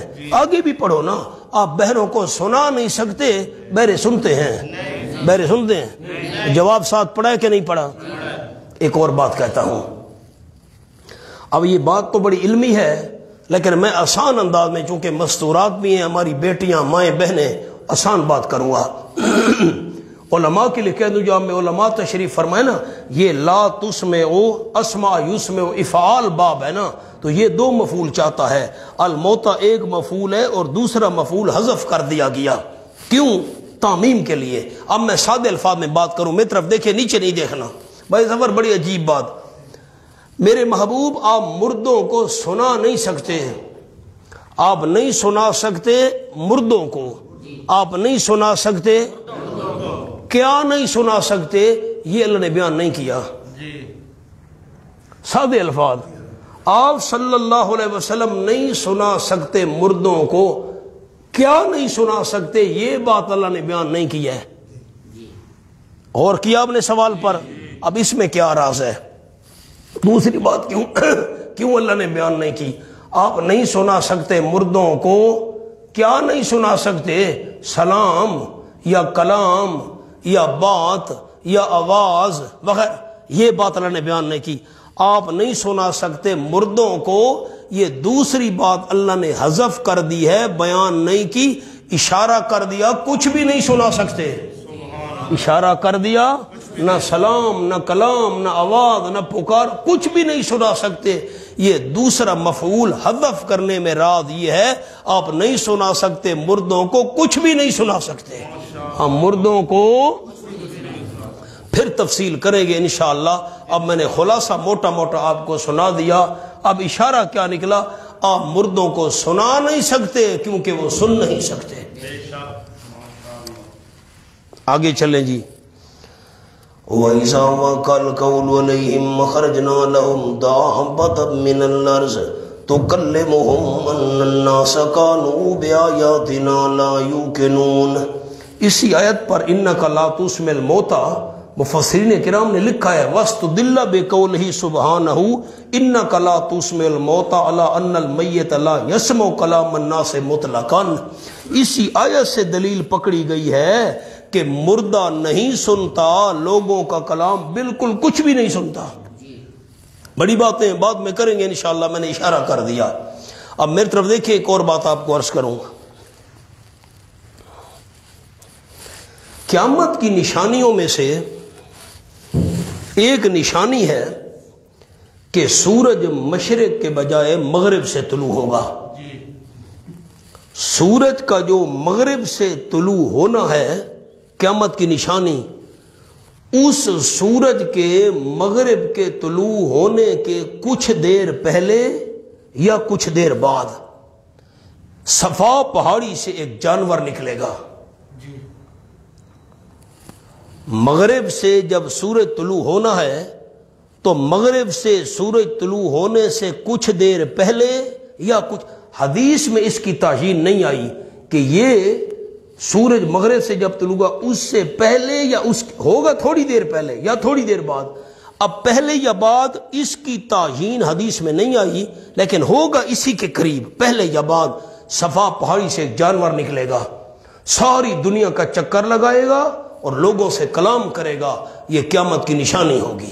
دیکھیں وَإِذَا وَقَعَ الْقَوْلُ، اب میں دو معنی کروں گا، ایک عام جو علماء کرام نے فرمایا، مفسرین کرام نے رحمہم اللہ، پھر میں حضرت مولانا حسین علی صاحب رحمۃ اللہ علیہ والی بات کروں گا۔ وَإِذَا وَقَعَ الْقَوْلُ تخویف اخروی، اور جب واقع ہونے کے قریب ہوگی بات۔ القول سے مراد ہے قیامت کا وعدہ، قیامت کا وعدہ قریب ہونے کے، واقع ہونے کے قریب ہو جائے گا۔ قیامت کا وعدہ بس قریب ہونے کے آ گیا، واقع ہونے کے قریب ہو گیا، قیامت آنے والی ہے۔ آسان لفظ، قیامت آنے والی ہے۔ سورج مغرب سے طلوع ہو چکا ہے، اس سے پہلے یا بعد جانور نے نکلنا ہے، بس قیامت آنے والی ہے، یہ وعدہ قریب آ چکا ہے۔ وَإِذَا وَقَعَ الْقَوْلُ، جب واقع ہونے کے قریب ہوگا قیامت کا وعدہ۔ القول سے مراد ہے قیامت والا وعدہ، قیامت والی بات۔ وَإِذَا وَقَعَ الْقَوْلُ عَلَيْهِمْ، اور جب واقع ہونے کے قریب ہوگی بات قیامت والی، ان پر اخرجنا لہم دابا، ہم نکالیں گے ان کے لیے ایک جانور، من الارض، زمین میں سے، تکلمہم، جو کلام کرے گا ان سے، جانور ان سے باتیں کرے گا۔ صفا پہاڑی سے نکلنا ہے، حدیث پاک میں آیا ان الناس کانوا بآیاتنا لا یوقنون، وہ بولے گا یقیناً لوگ ہماری آیتوں کے ساتھ یقین نہیں رکھتے تھے۔ وہ بولے گا لوگ نشانیاں نہیں مانتے جو قیامت کے لیے اللہ نے قائم کی ہیں۔ لوگوں تم نہیں مانتے نا قیامت والی نشانیاں، مجھے دیکھ لو، میں بھی قیامت کی نشانی ہوں، صفا پہاڑی میں سے نکلا ہوں۔ پھر مانا کرتا ہوں، اخرجنا لہم دابۃ من الارض، نکالیں گے ہم ان کے لیے، جب قیامت واقع ہونے کے قریب ہو جائے گی نا، ہم نکالیں گے ان کے لیے ایک جانور زمین سے، تو کلمہم، جو کلام کرے گا ان سے، ان الناس کانوا بآیاتنا لا یوقنون، وہ بولے گا کہ لوگ نہیں مانتے جو قیامت کے لیے اللہ نے نشانیاں قائم کی ہیں۔ میری طرف دیکھیں، میں ایک اور بات عرض کروں۔ حضرت مولانا حسین علی صاحب رحمۃ اللہ علیہ رئیس المفسرین، انہوں نے فرمایا، اب بات بڑی مشکل ہے لیکن میں بڑی آسان کر کے پیش کروں گا۔ جب کسی، نیچے نہیں دیکھنا آپ نے، غور کرنا ہے بات پر، جب کسی قوم پر عذاب آنے کا وقت قریب ہو جاتا تھا تو اللہ کریم خلاف عادت جانوروں کو بلوا دیتا تھا، جانور بولنے لگ جاتے تھے۔ مجھے بالا کوٹ کے دوستوں نے بتایا، سن 2005 میں جو زلزلہ آیا تھا، میں اس وقت دورہ تفسیر کا سبق پڑھا رہا تھا، 8 کچھ منٹ کا وقت تھا، تو میں ساتھیوں کو کوئی بات لکھوا رہا تھا۔ میں نے کہا یہ لکھیں، ساتھی چپ کر کے میری طرف دیکھنے لگے. میں نے حیران ہو کر کہا جی آپ لکھیں. پھر وہ حیران ہو. میں نے کہا پتہ نہیں یہ کیا ہو گیا ساتھ. میں نے کہا کیا بات ہے؟ انہوں نے کہا جی زلزلہ ہے. او ہو، تو واقعی زمین بڑی شدت سے ہل رہی تھی. یہ تو ہمارے میاں والی میں حال تھا، پتہ نہیں وہاں کیا حال ہوگا جہاں پر زلزلہ آیا. خیر تو پھر تو بڑی تباہی، 70,000 بندے زندہ زمین میں دفن ہو گئے. میں نے بالا کوٹ کی جامع مسجد پر زلزلے کے بعد نماز پڑھی. 4 منزلیں اس کی زمین میں دھنس چکی تھیں اور 4تھی منزل کی چھت زمین کے ساتھ ملی ہوئی تھی. ہم نے اسی پر نماز پڑھی ظہر کی. خیر ساتھیوں نے بتایا کہ زلزلہ آنے سے پہلے نا بالکل کوئی عجیب سی کیفیت بن گئی تھی فضا میں، اور یہ جو پرندے ہیں نا یہ کوئی عجیب قسم کی آوازیں نکال رہے تھے. یہ تو خواب و خیال میں بھی نہیں تھا کہ زلزلہ آنے والا ہے. حضرت مولانا حسین علی رحمۃ اللہ علیہ فرماتے تھے کہ جب کسی قوم پر عذاب کے آنے کا وقت قریب ہوتا تھا، اللہ خلاف عادت جانوروں کو بلوا دیتا تھا. اب یہ صفا پہاڑی سے قیامت سے پہلے جانور کا نکلنا اور کلام کرنا یہ بھی اسی میں داخل ہے. جس طرح اللہ ہر عذاب سے پہلے جانوروں کو بلواتا تھا، تو قیامت بھی تو مخالفین کے لیے بہت بڑا عذاب ہے. قیامت سے پہلے اللہ اس جانور کو بھی بلوا دے گا. تو گویا کہ باقی مفسرین کرام نے اس بات کو محدود کر دیا. میرا جملہ غور سے سنیے گا. اس بات کو محدود کر دیا قیامت سے پہلے جو عذاب آنے والے ہیں، قیامت کے ذریعے مشرکین مخالفین پر اللہ جانور کو بلوائے گا. اور مولانا حسین علی رحمۃ اللہ نے بات کو عام کر دیا. ہر عذاب سے پہلے اللہ جانوروں کو بلواتا تھا، اور اس جانور کا بھی نکل کر بولنا یہ بھی اس قیامت والے عذاب سے پہلے یہ بات بھی اسی میں شامل ہے. حضرت فرماتے ہیں یہ تخویف دنیاوی ہے، دنیا کا ڈراوا ہے. میں پھر مانا کرتا ہوں، کوئی خاص دابا مراد نہیں. حضرت فرماتے ہیں ہر جانوروں کو اللہ بلواتا تھا عذاب سے پہلے. وَإِذَا وَقَعَ الْقَوْلُ، اب قول سے مراد ہے دنیاوی عذاب. حضرت دنیاوی عذاب مراد لیتے ہیں. وَإِذَا وَقَعَ الْقَوْلُ عَلَيْهِمْ، اور جب واقع ہونے کے قریب ہو دنیاوی عذاب والی بات ان پر، اخرجنا لهم دابة من الارض، ہم نکالتے ہیں واسطے ان کے جانور زمین سے، تو کلمہم، جو کلام کرتا ہے ان سے. توحید کا انکار کرنے کی وجہ سے لوگوں پر عذاب کا وقت آ جائے تو اللہ بطور اعجاز جانوروں کو بلوا کر ان سے دین حق کی صداقت کی گواہی دلوا دیتا ہے. جانور بولتے ہیں یہ توحید والا مسئلہ سچا ہے. آپ صلی اللہ علیہ وسلم کی خدمت میں ایک میں آسانی کے لیے عرض کروں، ایک دیہاتی آیا، عربی بدو. تو وہ چونکہ بڑے بڑے جبے پہنتے ہیں نا آج بھی عرب والے، تو بڑا جبہ بڑی قمیض، اس نے قمیض میں ہاتھ ڈالا یہ جیب میں اور گوہ نکالی. گوہ سامنے پھینک دیا اور کہا حضرت اگر یہ آپ کی صداقت کی گواہی دے دے تو میں مسلمان ہو جاؤں گا. اللہ کی قدرت، اللہ نے اس گوہ کو بلوا دیا. گوہ پڑھنے لگ گئی اشہد ان لا الہ الا اللہ واشہد ان محمد رسول اللہ. وہ دیہاتی بدو بھی مسلمان ہو گیا. تو اللہ دین حق کی گواہی کے لیے جانوروں کو بھی بلوا دیتا ہے. یہ اللہ کریم قادر ہے بطور اعجاز. ایسی شہادتوں کے بعد بھی جانور گواہی دینے لگ جائیں اور لوگ نہ مانیں، پھر اللہ کے عذاب سے بچ نہیں سکتے. اخرجنا لهم دابة من الارض تكلمهم ان الناس كانوا بآياتنا لا يوقنون. اب یہ جو حضرت مولانا حسین علی رحمۃ اللہ علیہ والی بات ہے، علماء کے لیے جملہ کہہ رہا ہوں. اب ان الناس كانوا یہ ما قبل کی علت ہے. ہم دابہ اور جانور اس لیے نکالیں گے کہ لوگ ہماری آیتوں کو نہیں مانتے. ہم جانور اس لیے نکالیں گے، جانوروں سے اس لیے گواہی دلوائیں گے، جانوروں کو اس لیے بلوائیں گے کہ لوگ ہماری آیتوں کو یقین نہیں رکھتے، ان آیتوں کو نہیں مانتے، آیتوں پر یقین نہیں رکھتے.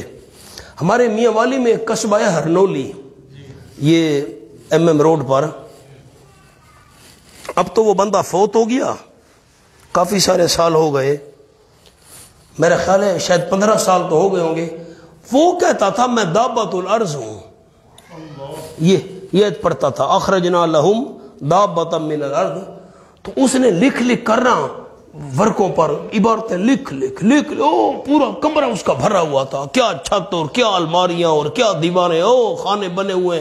کہتا تھا میرے اوپر اللہ کی طرف سے وحی آتی ہے معاذ اللہ، اور میں دابۃ الارض ہوں، اللہ نے مجھے دابۃ الارض بنایا. وہ مر گیا تو لوگ اس کا جنازہ پڑھنے کے لیے تیار نہیں تھے، یہ تو کفریہ باتیں کرتے. معاذ اللہ، آپ صلی اللہ علیہ وسلم کے بعد بھی کسی پر وحی نازل ہو سکتی ہے؟ تو کفر ہے. وَيَوْمَ نَحْشُرُ مِنْ كُلِّ أُمَّةٍ فَوْجًا مِّمَّن يُكَذِّبُ بِآيَاتِنَا فَهُمْ يُوزَعُونَ. سبحان اللہ. اب خلاصہ کیا نکلا آیت کا؟ باقی مفسرین کرام نے فرمایا قیامت سے پہلے وہ جانور نکلے گا اور باتیں کرے گا. اور حضرت فرماتے تھے صرف قیامت کا عذاب مراد نہ لو، وہ تو بہت بڑا عذاب ہے. ہر دنیاوی عذاب آنے سے پہلے اللہ جانوروں کو بلوا دیتا تھا، کیونکہ لوگ اللہ کی آیتوں کو نہیں مانتے. توحید والی آیات، رسالت والی آیات، قیامت والی آیات، باقی شریعت والی آیتوں کو نہیں مانتے. اللہ جانوروں کو بلوا کر گواہی دلوا دیتا ہے. اب جانوروں نے بھی گواہی دے دی ہے، تم نے حق نہیں مانا تھا، عذاب آنے والا ہے، تیار ہو جاؤ. وَيَوْمَ نَحْشُرُ مِنْ كُلِّ أُمَّةٍ فَوْجًا، اور جس روز جمع کریں گے ہم حساب و کتاب کے لیے ہر ایک امت میں سے فوجن، ایک جماعت. پچھلی امتیں، بعد والی امتیں، ہم ہر امت میں سے ایک ایک جماعت کٹھی کریں گے، نکالیں گے. مِمَّن يُكَذِّبُ بِآيَاتِنَا، ان میں سے جو جھٹلاتے تھے ہماری آیتوں کو. جو ہماری آیتوں کو جھٹلاتے تھے، یہ امت کھڑی ہے. جھٹلانے والوں تم نکل آؤ، ادھر ہو جاؤ. وہ امت کھڑی ہے. ہاں 1000 بندوں نے جھٹلایا تھا ہماری آیتوں کو، نکل آؤ، الگ ہو جاؤ تم. فَهُمْ يُوزَعُونَ، پس وہ بند کیے جائیں گے تاکہ پچھلے بھی پہنچ جائیں. یہ کنایہ ہے کثرت سے.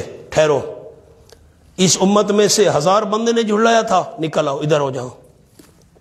اس امت میں سے 5000 بندوں نے جھٹلایا تھا آیتوں کو، نکل آؤ، ادھر ہو جاؤ. اس امت میں سے 10,000 نے جھٹلایا تھا، نکل آؤ، ادھر ہو جاؤ. پھر ان کو بند کیا. صبر، ٹھہرو ٹھہرو. وہ 1000 5000 10,000 میں مثال دے رہا ہوں، ٹھہرو صبر. ان کو اکٹھا کیا جائے گا، او سارے جمع ہو جائیں گے. بند کیجئے، رکو یہاں پر، رکو. تم 5000 رکو، وہ 10,000 جھٹلانے والے تم بھی آ جاؤ، تم بھی رکو، صبر، تم بھی ٹھہرو. وہ 20,000 جھٹلانے والے تھے اس امت میں سے، آ جاؤ، رکو، صبر، تم بھی ٹھہرو. ساروں کو اللہ نکال نکال کر بند کرتا جائے گا. کثرت سے کنائے بہت ہوں گے. حَتَّى إِذَا جَاءُوا، یہاں تک جس وقت آئیں گے موقف حساب میں، حساب و کتاب کے لیے جہاں پر ٹھہرنا ہے وہاں جب آئیں گے، قال اللہ فرمائے گا کذبتم بآیاتی، پہلا جرم کیا تم نے جھٹلایا تھا میری آیتوں کو. نمبر 2 جرم وَلَمْ تُحِيطُوا بِهَا عِلْمًا، اور نہیں احاطہ کیا تھا تم نے ان آیات کا عذر علم کے، تم نے ان آیتوں کا علم بھی حاصل نہیں کیا تھا اور آیتوں کو جھٹلا دیا تھا. بنا غور کرو، اس قسم کی آیت پورے قرآن میں اور کہیں نہیں ہے. اکذبتم بآیاتی، اللہ کریم فرمائے گا آیا جھٹلایا تھا تم نے میری آیتوں کو. ولم تحیطوا بہا علما، ایک جرم آیتوں کو جھٹلانا ہم نہیں مانتے، جھوٹ ہے معاذ اللہ. اور نمبر 2 جرم ولم تحیطوا بہا علما، اور نہیں احاطہ کیا تھا تم نے ان آیات کا ذرو علم کے، ان آیتوں کو سیکھا بھی نہیں تھا، آیتوں کو سمجھا بھی نہیں تھا، آیتوں کو تم نے سوچنے سمجھنے کے بغیر جھٹلا دیا تھا. ماذا کنتم تعملون، ماذا اصل میں تھا ماذا کنتم تعملون، آیا تم کیا کچھ عمل کیا کرتے تھے. میری طرف دیکھیں، میں ایک جملہ بولتا ہوں، اللہ قیامت میں اللہ فرمائے گا تم نے میری آیتوں کو جھٹلا دیا تھا، آیتوں کا علم حاصل نہیں کیا تھا، آیتوں کو سمجھا نہیں تھا، آیتوں کے معنی کو نہیں تم نے پڑھا تھا، آیتوں کا مطلب تم نے نہیں سمجھا. جب تم نے میری آیتوں کو سمجھا ہی نہیں تھا، آیتوں کا معنی ہی نہیں یاد کیا تھا، آیتوں کا معنی نہیں پڑھا تھا، جب تم نے آیات کو سیکھا ہی نہیں تھا اور پہلے جھٹلا دیا تھا، پھر یہ بتاؤ دنیا میں کام کون سا کرتے رہے ہو. خلاصہ کیا نکلا؟ سادے الفاظ میں جملہ کہوں، جب تم نے میرے قرآن کو نہیں سیکھا، دعوت کریں دے کے رہے ہو دنیا چ، کیریاں کھٹیاں کیتیاں وے، پھر کمائی تم نے کون سی کی ہے جب تم نے میری آیتوں کا علم ہی حاصل نہیں کیا تھا؟ آپ دنیا میں نظر دوڑائیں، کتنے لوگ ہیں کہ جنہوں نے قرآن سیکھنے کی محنت کی ہو؟ میری طرف دیکھیں سارے دوست۔ اچھا میں آیت آپ کو دکھا دوں، پھر واقعہ سناؤں گا تو لطف آئے گا۔ یہ 27واں پارہ کھولیں، میں واقعہ سناتا ہوں لیکن پہلے آپ کو آیت دکھا دوں۔ سورۃ النجم۔ لیس للانسان الا ما سعی، آیت کا نمبر ہے 39۔ ولیس للانسان الا ما سعی۔ کر صاحب صفحہ دسو بیٹا جی، 476۔ لیس للانسان الا ما سعی، آیت مل گئی ہے، میں معنی کرتا ہوں پھر میں واقعہ سناتا ہوں۔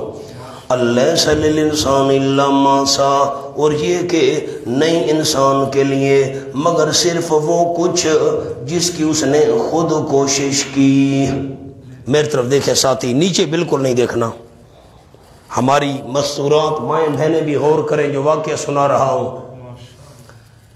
انسان کو ثواب صرف اس چیز کا ملے گا جس کی اس نے خود کوشش کی، بدلہ اس کا ملے گا جس کی خود کوشش کی۔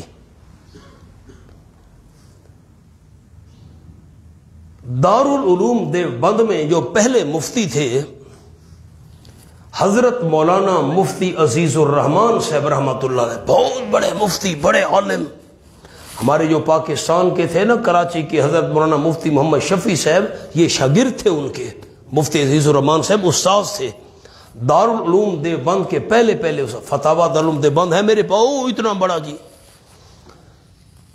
مفتی عزیز الرحمان صاحب رحمۃ اللہ علیہ فرماتے ہیں کہ میں رات کے وقت بستر پر سویا، جب بستر پر لیٹا تو میرے ذہن میں یہ آیت آ گئی، اللہ فرماتے ہیں لیس للانسان الا ما سعی، انسان کو بدلہ اسی چیز کا ملے گا جس کی اس نے خود کوشش کی۔ اب یہ جو حدیث پاک میں آیا ہے، ایک حدیث نہیں کئی حدیثیں ہیں کہ ایک انسان کے عمل کا ثواب دوسرے کو بھی ملتا ہے، جس کو ہماری عوام کہتے ہیں نا ایصال ثواب، ایک انسان کی نیکی کا ثواب دوسرے کو بھی ملتا ہے۔ میں آپ کو مثال دوں، جنازہ ہمارا عمل ہے، ثواب میت کو مل رہا ہے، فائدہ میت کو مل رہا ہے، سن رہے ہیں نا جی؟ ربنا اغفر لی ولوالدی، ہم نماز میں پڑھ رہے ہیں السلام علینا وعلی عباد اللہ، ہم پر بھی سلامتی نازل ہو اور سارے نیک بندوں پر بھی سلامتی، عمل ہمارا ہے، فائدہ دوسرے کو مل رہا ہے۔ اور قرآن میں ہے لیس للانسان الا ما سعی، انسان کو تو فائدہ صرف اسی عمل کا ملے گا جس کی اس نے خود کوشش کی۔ اس کا مطلب ہے کہ دوسرے بندے کی نیکی کا فائدہ تو نہیں مل سکتا۔ سوال سمجھ آ گیا ہے تو میں جواب عرض کروں۔ قرآن کہتا ہے ایک بندے کی کوشش کا فائدہ دوسرے کو نہیں ملے گا، خود اپنے آپ کو ملے گا۔ حدیث میں آیا ہے کہ نیکی کا فائدہ، حضرت سعد آئے، حضرت میری والدہ فوت ہو گئی ہے، فرمایا اس کے لیے کنواں کھدواؤ، میں کوئی نیک عمل کرنا چاہتا ہوں، کنواں کھدواؤ۔ اب دیکھو نا، کنواں بیٹا کھدوا رہا ہے اپنی والدہ کے ثواب کے لیے، اس کو اجر ملے، عمل اس کا ہے، فائدہ والدہ کو ہو رہا ہے۔ اس کا مطلب ہے کہ ایک بندے کے عمل کا فائدہ دوسرے کو تو ملتا ہے۔ اور قرآن میں لیس للانسان الا ما سعی، انسان کو وہی کچھ ملے گا جس کی خود کوشش کی۔ پھر ساری حدیثیں کہاں جائیں گی؟ مفتی عزیز الرحمان صاحب فرماتے ہیں جب یہ آیت میرے ذہن میں آئی اور یہ سوال آیا، حدیث میں کچھ ہے، قرآن میں کچھ ہے، میں اٹھا۔ فرماتے ہیں میں نے پیدل سفر شروع کر دیا، 16 میل سفر ہے گنگوہ کا دارالعلوم دیوبند سے، 16 میل۔ فرماتے ہیں میں نے سفر پیدل، جنگل بیابان سنسان ویران،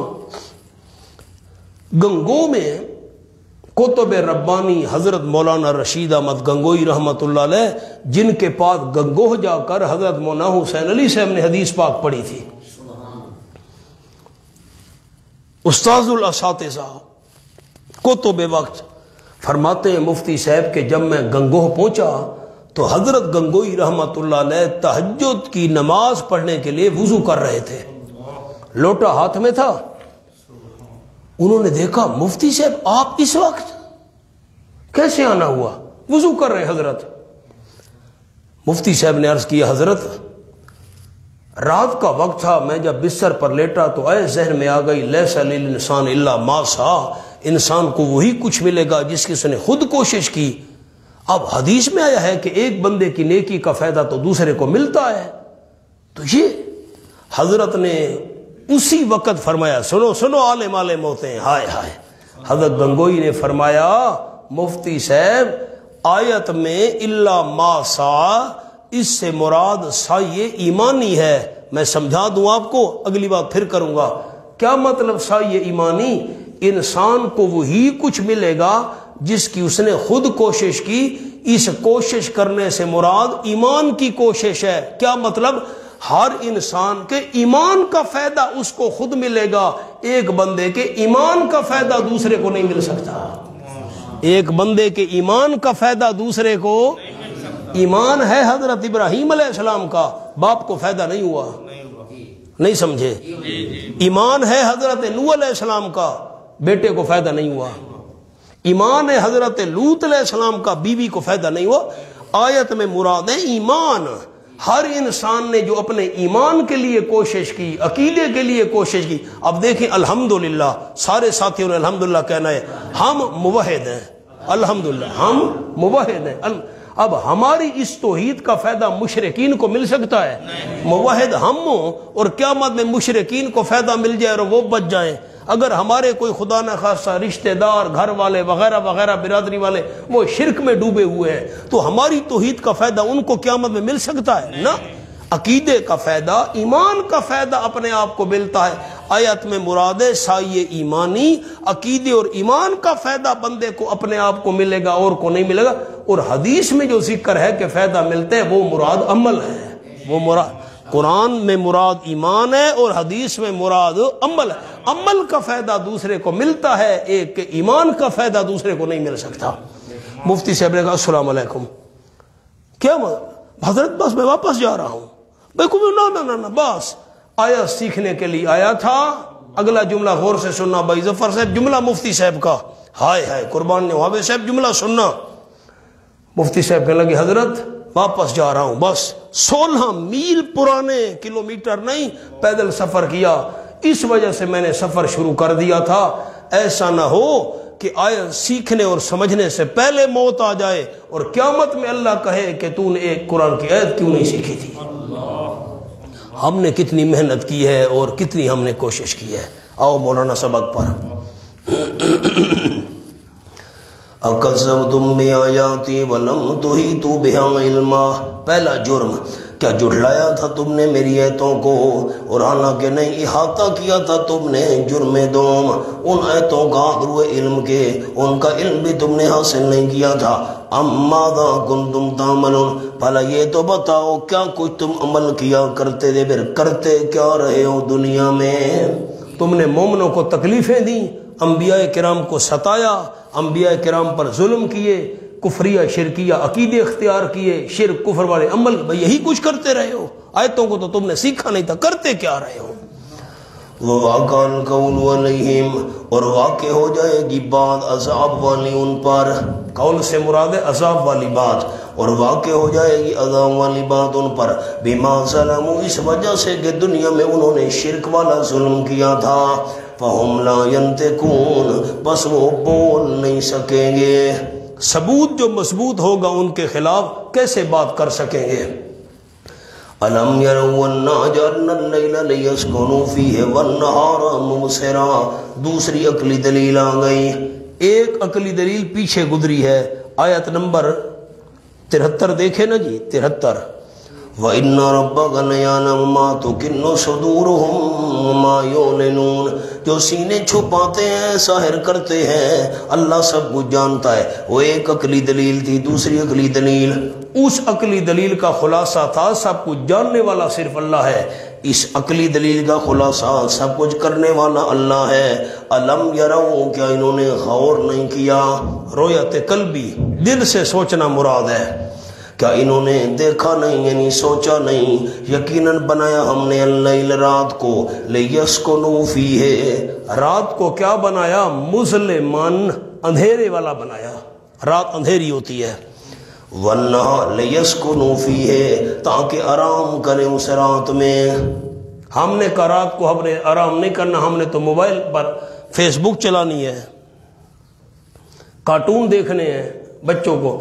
اب مائیں پرانے دور میں وہ بچوں کو سنبھالتی تھیں باوضو۔ مجھے ایک عالم نے کہا ضلع جیکب آباد میں آپ کو بات سناؤں آپ حیران رہ جائیں، ہمارے دوست ہیں، مجھے انہوں نے کہا حضرت مجھے والدہ نے بتایا کہ جتنا 1.5 سال 2 سال کبھی بھی ایک لمحے کے لیے، ایک دن کے لیے، ایک لادے کے لیے میں نے بغیر وضو کے تجھے دودھ نہیں پلایا تھا۔ 1.5 سال 2 سال میں مثال دے رہا ہوں، جتنا عرصہ دودھ پلایا ہے تجھے باوضو ہو کر دودھ پلایا ہے، اور جس وقت دودھ پلاتی تھی ایک بھی دن ایسا نہیں ہے کہ میں نے تجھے بچپن میں دودھ پلاتے ہوئے درود شریف نہ پڑھا ہو، درود شریف بھی صاحب۔ نتیجہ یہ نکلا مائیں ایسی ہوتی تھیں، بیٹا عالم بن کر دین کی خدمت کر رہا ہے، حیران ہو گیا ہوں میں۔ آؤ مولانا، اللہ نے رات کو بنایا، آج کا بچہ رو رہا ہے موبائل پر کارٹون لگا دیا، بابا تو اندے نال کھیڈ نہ تے میں مہندی پیاں دیکھن گوانڈیاں کو ملیاں وا حال حوال چاہیے وا، سن دے بیٹھے ہو؟ ہاں، ہائے ہائے ہم نے رات کو بنایا اندھیری، لیسکنوا فیہ تاکہ سکون کریں اس رات میں، والنہار مبصرا اور دن کو بنایا دیکھنے کو، لینشروا فیہ محذوف تاکہ وہ پھیل جائیں دن میں، کاروبار کریں۔ اب یہ علماء کے لیے کہتا ہوں، عام ساتھیوں کے لیے سنت احتباق ہے، یہ جو اللیل لیسکنوا اس میں مظلمن کو حذف کر دیا، رات کو بنایا اندھیری اور دن کو بنایا کیوں؟ لینشروا فیہ تاکہ دن میں پھیل جائیں، رزق حلال تلاش کریں۔ یہ مشکل بات ہے، اس لیے میں نے آسان الفاظ آپ کو سنا دیے۔ کیا انہوں نے غور نہیں کیا؟ انا جعلنا اللیل یقیناً بنایا ہم نے رات کو، کیا بنایا؟ اندھیرے والی، لیسکنوا فیہ تاکہ سکون کرے اس میں، والنہار مبصرا دن کو بنایا دیکھنے کو، کیوں دن کو بنایا روشن تاکہ وہ زمین میں پھیل جائیں، رزق حلال تلاش کریں، سب کچھ کرنے والا اللہ۔ ان فی ذالک الآیات یقیناً اس بات میں البتہ کئی نشانیاں ہیں، لیکن فائدہ اس قوم کو ہوگا، لقوم یؤمنون اس قوم کو فائدہ ہوگا جو ایمان رکھتے ہوں۔ ویوم ینفخ فی الصور آخرت کا ڈراوا آ گیا، نہیں مانو گے آخرت میں نہیں چھوڑوں گا، اور جس روز پھونکا جائے گا سور میں، پہلی دفعہ سور میں پھونکا جائے گا نا، اسرافیل کو اللہ حکم دیں گے پھونک مارے گا، فَفَزِعَ مَنْ فِي السَّمَاوَاتِ پس گھبرا جائے گی وہ مخلوق جو آسمانوں میں ہے۔ جو ذی روح ہے نا، جس مخلوق کے اندر روح ہے وہ گھبرا جائیں گے جب پہلے وہ سور پھونکا جائے گا۔ اب خیال کرنا میرے جملے پر حباب، سور پہلی دفعہ پھونکا جائے گا، جو روح والی مخلوق ہے نا، جن میں روح ہے ذی روح، وہ گھبرا جائیں گے اور گھبرانے کے بعد مر جائیں گے۔ گھبرانے کے بعد ایک سیٹی کی طرح آواز بلند ہوگی، بس وہ آواز بلند ہوتی جائے گی، ہوتی جائے گی، حتیٰ کہ سارے کے سارے گھبرا کر مر جائیں گے۔ من فی السماوات، اچھا، اور جو بڑی عجیب بات، سور میں پھونکا گیا، میری طرف دیکھیے گا بات تب حل ہوگی۔ اسرافیل پھونکے گا نا، جو زندہ مخلوق ہوگی نا، جن میں روح ہوتی ہے، وہ تو گھبرا کر مر جائیں گے، اور جو اس سے پہلے مر چکے، سور پھونکنے سے پہلے جو مخلوق پہلے سے مر چکی ہے، جو پہلے سے، ان کی روحیں بے ہوش ہو جائیں گی، ان کی روحیں، جو مر چکے ان کی روحیں بے ہوش ہو جائیں گی، اور جو سور پھونکنے کے وقت زندہ ہوں گے وہ گھبرا کر مر جائیں گے۔ وہ من فی الارض، جو مخلوق زمین میں ہے وہ بھی گھبرا جائے گی اور گھبرا کر پھر مر جائے گی، الا من شاء اللہ، مگر وہ جو چاہے گا اللہ، جس کے بارے میں اللہ چاہے گا وہ سور کے پھونکنے کی وجہ سے بھی نہیں مریں گے۔ آپ نے بات پر غور کیا ہے تو میں آگے بات چلاؤں۔ سور میں پھونکا جائے گا، آسمانی والی ساری مخلوق مر جائے گی گھبرا کر، زمین والی ساری مخلوق گھبرا کر مر جائے گی، آپ نے بتانا ہے۔ اور جو سور پھونکنے سے پہلے مر چکے ہوں گے ان کی روحیں بے ہوش، الا من شاء اللہ، لیکن جن کی موت اللہ کو منظور نہیں ہوگی نا، وہ سور پھونکنے کی وجہ سے بھی نہیں مریں گے۔ اب میری 5 انگلیاں دیکھیں، جبرائیل، میکائیل، اسرافیل، او خود سور پھونکنے والا، جبرائیل، میکائیل، اسرافیل، اسرائیل ملک الموت، موت والا فرشتہ جس کو عوام اسرائیل کہتی ہے، جبرائیل، میکائیل، اسرافیل، اسرائیل، اور عرش اٹھانے والے فرشتے۔ کتنی انگلیاں میں نے عرض کر دی؟ 5۔ یہ 5، ان کی جو موت ہے یہ اس سور میں پھونکنے کے علاوہ اللہ کے حکم سے واقع ہوگی۔ ان کی موت سور پھونکنے سے نہیں ہوگی، اللہ کے حکم سے اس کے علاوہ ہوگی۔ آؤ جی، مولانا مقام حل ہو گیا کہ نہیں ہو گیا؟ سور پھونکنے کی وجہ سے سارے مر جائیں گے، اور جو مر چکے ان کی روحیں بے ہوش ہو جائیں گی، لیکن یہ 4 فرشتے اور نمبر 5 عرش اٹھانے والے فرشتے یہ سور پھونکنے کی وجہ سے نہیں مریں گے، اللہ کریم ان کو ویسے اپنے حکم سے موت دے گا۔ اب آ جاؤ جی، اب میں ایک اور جملہ عرض کروں نا، بات یاد آئی۔ اب ساری مخلوق تو مر چکی ہے، جو پہلے مر چکے ان کی روحیں بے ہوش ہو چکی ہیں، لیکن یہ 4 فرشتے، اسرافیل بھی کھڑا ہے، اور جبرائیل، میکائیل، اسرائیل، اور جنہوں نے عرش کو اٹھایا ہوا ہے فرشتے، وہ بھی زندہ کھڑے ہیں۔ اللہ حکم دے گا، اللہ کے حکم سے ان پر بھی موت آ جائے گی۔ اب سب پر موت ہے، صرف الحی القیوم، صرف اللہ زندہ ہے۔ مقام حل ہو گیا۔ وَكُلٌّ نَتَوْهُ دَاخِرِينَ، اور تمام کے تمام حاضر ہوں گے اللہ کریم کے پاس، آئیں گے اس کے پاس، داخرین، عاجزی کرنے والے بن کر۔ ساری کی ساری مخلوق نے عاجز بن کر آنا ہے اللہ کے دربار میں۔ وَتَرَى الْجِبَالَ تَحْسَبُهَا جَامِدَةً۔ مولانا میری طرف دیکھیں، جملہ عرض کروں، جن میں روح ہے عرش پھونکنے سے، سور پھونکنے سے وہ گھبرا کر مر جائیں گے، اور جن میں روح نہیں ہے، پہاڑوں میں روح تو نہیں ہے نا، جن میں روح نہیں ہے، سور پھونکنے کا اثر ہوگا روح والوں میں کہ وہ گھبرا کر مر جائیں گے، اور جن میں روح نہیں ہے ان میں کیا اثر ہوگا سور پھونکنے کا؟ سنو، وَتَرَى الْجِبَالَ تَحْسَبُهَا جَامِدَةً، اور دیکھتا ہے تو پہاڑوں کو ایسی حالت میں کہ تَحْسَبُهَا جَامِدَةً، تو خیال کرتے ہیں ان کو جمنے والے ہمیشہ کے لیے۔ پہاڑوں کو تو دیکھتا ہے جمے ہوئے ہیں، او اتنے مضبوط مستحکم، لیکن وَهِيَ تَمُرُّ مَرَّ السَّحَابِ، حالانکہ قیامت میں وہ پہاڑ چلیں گے مثل چلنے بادلوں کے۔ صاحب بادلوں کو کہتے ہیں، جیسے بادل اڑتے پھرتے ہیں، جب سور پھونکا جائے گا پہاڑ ایسے اڑتے ہوئے نظر آئیں گے۔ سن اللہ الذی اتقن کل شیء، یہ علت وجہ بیان ہو رہی ہے۔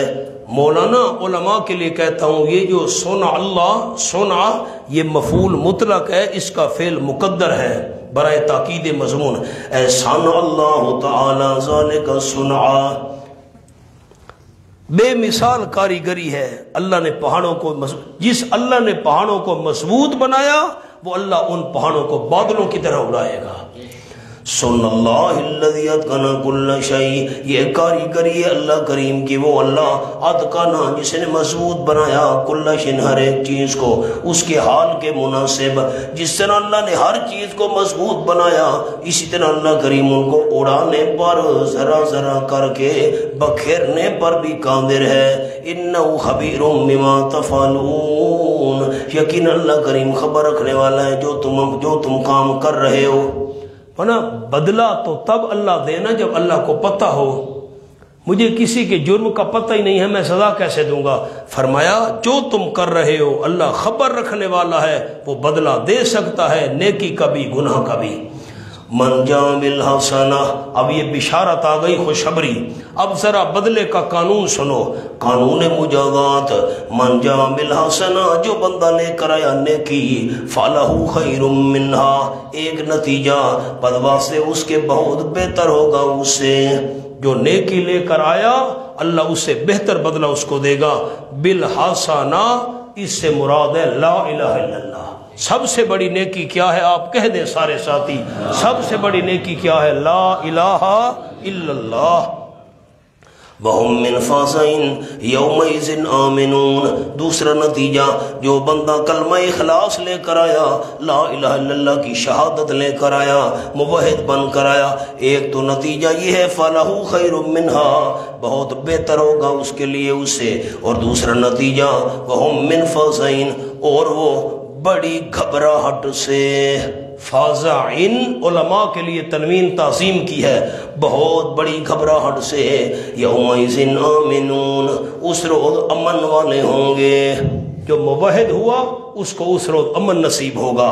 ومن جاء بالسیئہ، تخفیف آ گئی ڈراوا، جو بندہ لے کر آیا برائی، برائی سے مراد ہے شرک، سب سے بڑی برائی شرک ہے، جو شرک لے کر آیا مشرک بن کر پیش ہوا سمرا، نتیجہ فکبت وجوہہم فی النار، پس اوندھے کیے جائیں گے ان کے منہ آگ میں، آگ میں ان کے منہ اوندھے کیے جائیں گے، اوندھے منہ پکڑ کر آگ میں مشرکوں کو ڈالا جائے گا۔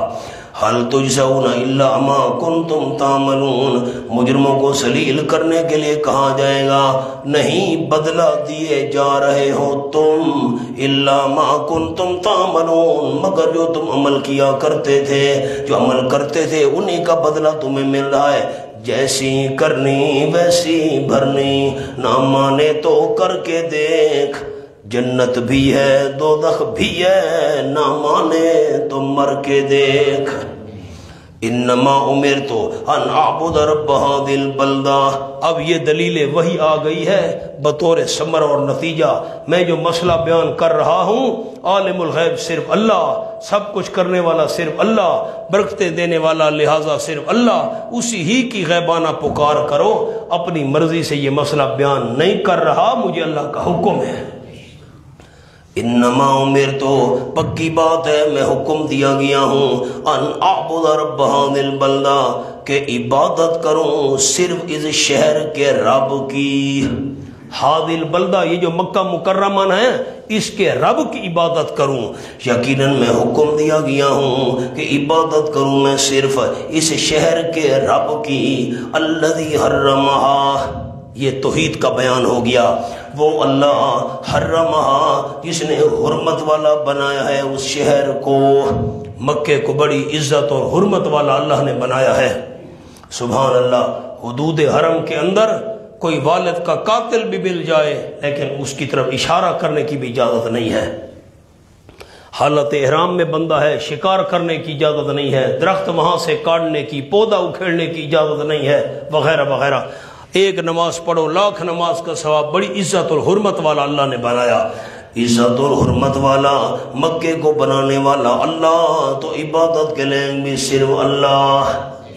یہ الذی حرمہا یہ مقتضی تھا، تقاضا کرنے والی بات۔ وَلَهُ كُلُّ شَيْءٍ وَلَهُ كُلُّ شَيْءٍ، نمبر دو تقاضا کرنے والی بات، عبادت صرف رب کی کیوں ہونی چاہیے؟ وَلَهُ كُلُّ شَيْءٍ، اللہ ہی کے لیے ہر ایک چیز، ہر ایک چیز کا مالک صرف اللہ ہے، ہر ایک چیز میں اختیارات رکھنے والا صرف اللہ ہے، تو عبادت کے لینگ میں صرف اللہ ہے۔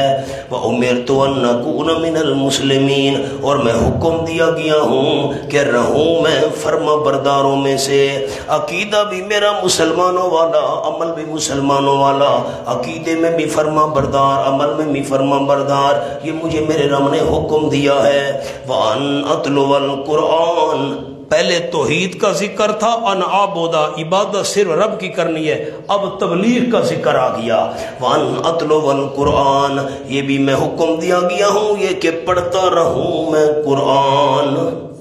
فمن اہتدی، تبلیغ کرنے کے بعد جو بندہ ہدایت پا گیا فإنما یہتدی لنفسہ، پکی بات ہے وہ ہدایت پاتا ہے اپنی جان کے فائدے کے لیے، ہدایت مل گئی اپنا فائدہ۔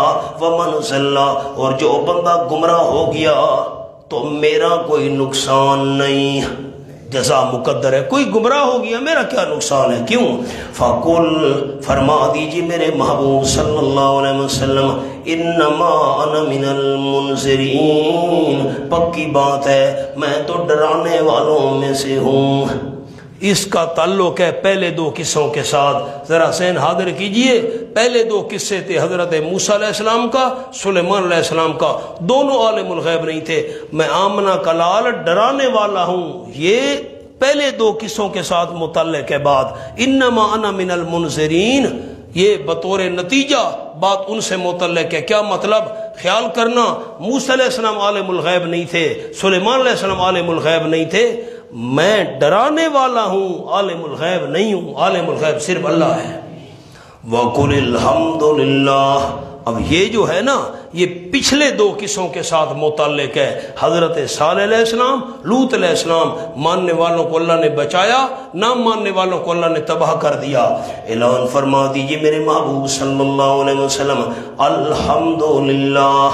میں نے مانا تو آپ دوستوں کو سنایا تھا، یاد دہانی کے لیے پھر کہتا ہوں، الحمدللہ، وہ تمام تعریفیں جو اللہ کا حق ہے صرف اللہ ہی کے لیے ہے۔ کچھ ذہن میں خاکہ ہے دوستوں کے، حضرت علی کی تعریف کرنی ہے، لیکن جو اللہ کا حق ہے وہ صرف اللہ کی کرنی ہے۔ اب غوث اعظم، حاجت روا، مشکل کشا، یہ تعریف صرف اللہ کا حق ہے، اللہ کی کرنی ہے۔ الحمدللہ، یہ بطور ثمرہ اور نتیجہ پچھلے دو قصوں کے ساتھ متعلق ہے۔ الحمدللہ، تمام تعریفیں جو اللہ کا حق ہیں، اختیارات رکھنے والی تعریفیں، سب کچھ کرنے والی تعریف للہ، صرف اللہ ہی کے لیے ہے۔ سیریکم آیاتہ، ان قریب دکھائے گا اللہ کریم تم کو اپنی نشانیاں۔ اللہ نشانیاں دکھائے گا، دنیاوی بھی دکھائے گا، چاند دو ٹکڑے ہو جائے گا، دھواں آ جائے گا، اتنا قحط مسلط ہوا، ان کو دھواں نظر آتا تھا مشرکین کو، انشاءاللہ بات کریں گے، آگے آئے گی۔ اللہ اخروی نشانیاں بھی عذاب کی تمہیں دکھائے گا۔ سیریکم آیاتہ، ان قریب دکھائے گا اللہ کریم تم کو اپنی نشانیاں، قیامت کے واقعات دکھائے گا۔ فتعرفونہا، پس تم ان کو پہچان لوگے۔ اب تو انکار کرتے ہو نا ان نشانیوں کا۔ وما ربک بغافل عما تعملون، یہ ترقی ہے، صرف اللہ نشانیاں نہیں دکھائے گا بلکہ جزا سزا بھی واقع ہوگی۔ اور جزا سزا واقع ہوگی، ہاں ہاں، کیونکہ وما ربک بغافل عما تعملون، تیرا پروردگار نہیں قطعا غافل ان کاموں سے جو تم کر رہے ہو، اس کو ہر ایک چیز کا پتہ ہے، جزا سزا بھی ضرور دے گا۔ وضو کر لیں، پھر اگلی سورہ شروع کرتے ہیں اللہ کی توفیق سے۔